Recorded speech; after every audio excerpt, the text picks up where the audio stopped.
Welcome to the Slop Temple. We pray this video helps. You begin by verifying prerequisites. Make sure your iPhone 16 Pro Max is updated to the latest iOS and not in direct sun.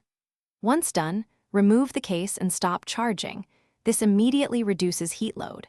Now close background apps by swiping up or using the app switcher and temporarily disable Bluetooth and unnecessary radios in Control Center.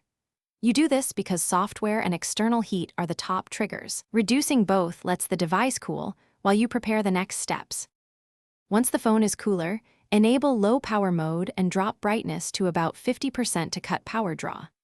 Next, inspect battery health in settings and look at active processes. Force quit any sky-high CPU apps or uninstall problematic ones.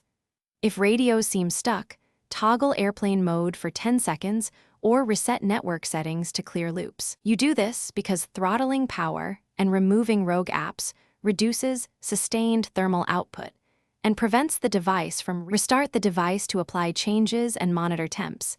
If a specific app caused the heat, update it or reinstall to remove corrupted processes. If overheating persists, back up your data and perform a full restore via Finder or Recovery mode to rule out software corruption. Make sure to test before restoring backups.